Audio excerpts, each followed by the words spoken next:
Now what do we learn about Jannah?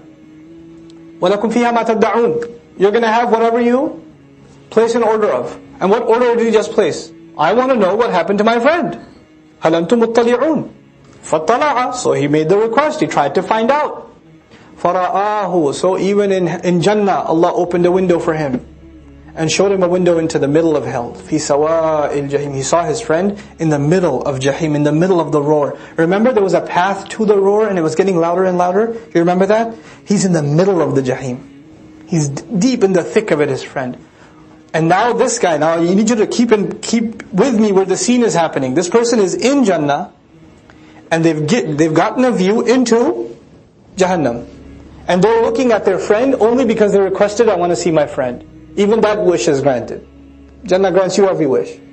He looks at his friend, he says, Tallahi, I swear to God. By the way, Tallahi is never used except in cases of emergency. In crazy cases. Normally you say Wallahi. Arab says Wallahi. Wallahi, it's 100 degrees today. Wallahi the exam, I don't know. Wallahi, I hate that guy. It's fine. Tallahi, when you mean business, when it's really intense, when it's serious. Tallahi, in kitta la turdin. He doesn't even say, Tallahi, are you okay? Are you alright? Can I do something? Can I get you some water? Because there's water being passed around over here. Ma'in bayda'a ladzatin lisharibin. Can I just throw some down at you or something? No. First thing that come out of his mouth. Oh my, I swear to God, you almost made me fall off the cliff too. See how much imagery of the cliff there is? فَطَّلَعَ, to climb on a mountain. To climb on a mountain. Then turdin arda yurdi irda, to drop somebody off a cliff, to push somebody off a cliff. He's like, man, you almost got me pushed off the cliff. What's he talking about? He's like, I almost hung out with you. I almost adopted the same lifestyle you have. Oh my God, that was close, because I used to hang out with you all the time. We used to think like one. We used to do everything together. And I almost did the haram things with you too that you were up to. But, oh, that was close. In kitta la turdin. And where is he still? Where is this guy still? Still in Jannah. And he says this. لَوْلَا نِعْمَةُ رَبِّي. He says, had it not been the favor of my master, لَكُنْتُ مِنَ الْمُحْضَرِينَ. I would have been from those who are made to stand. Now, made to stand, presented for evaluation, happens in Judgment Day. Has Judgment Day already come and passed? Yeah. So he's reminiscing. I remember, I was passing by, I was making my way to the gates of Jannah, and I saw some people couldn't go because they were being interrogated. You know how there's an express line in the Travel Security Administration? And then there's the everybody else line? And there's some people just go through security and watch everybody else still standing there? The VIP pass? This guy, as he was walking by, he saw those people that were standing, huge, millions of people standing, waiting for their interrogation or the interrogation going on. And you just walk straight into Jannah, the path. So he says, oh my God, if Allah's favor wasn't there, I would have been in that list, that group of people, because that's where they end up. لَكُنْتُ مِنَ الْمُحْضَرِينَ.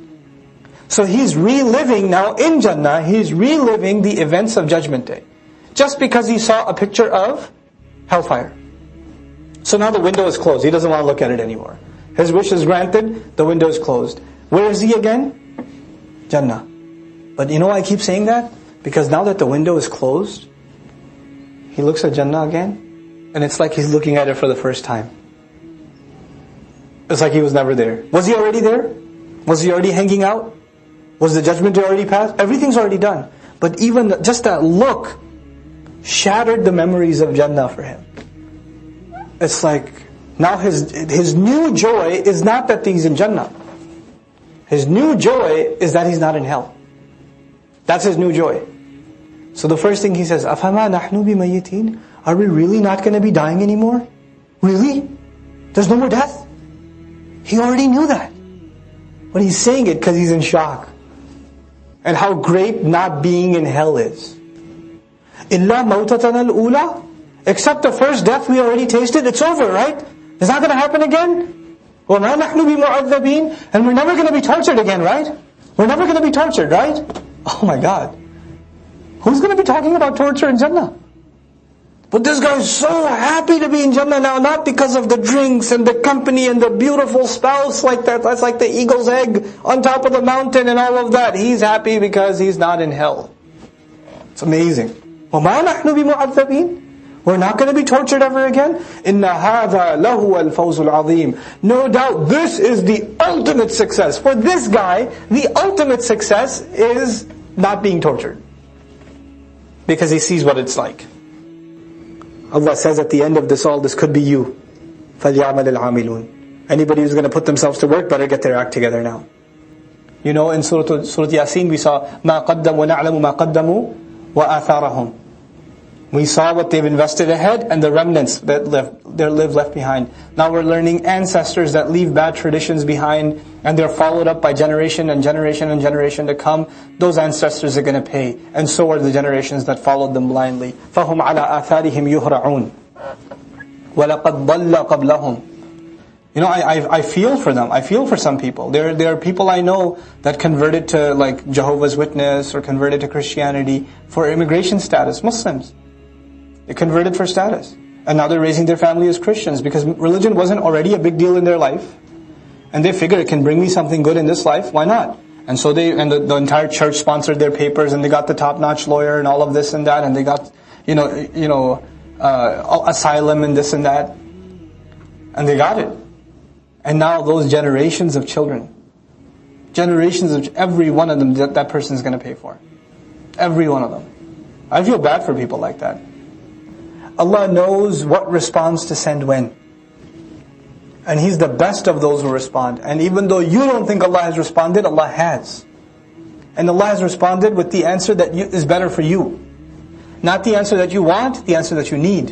What you want is immature. What you need, Allah knows. So He responds immediately whether you see it or not. وَنَجَّيْنَاهُ وَأَهْلَهُ مِنَ الْكَرْبِ الْعَظِيمِ. And we rescued him and his family from the great disturbance. A disturbance that brings about distress and sadness and fears called karb. وَجَعَلْنَا ذُرِّيَّتَهُ هُمُ الْبَاقِينَ. And we made his offspring, them the only ones. This is hasr because of whom?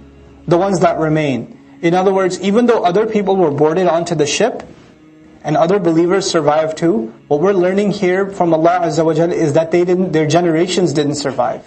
The only generations that survived were the sons of Nuh alayhi salam that were believers that came with him. One of them we know about that didn't come on board. Or perhaps he got married again, and he started another family because humanity started over again. And then Sam, Ham and Yafis, the three sons that we know about. Sam and Ham and Yafis, and from their lineage, all of humanity comes. Ibrahim alayhi salam is from the lineage of Sam.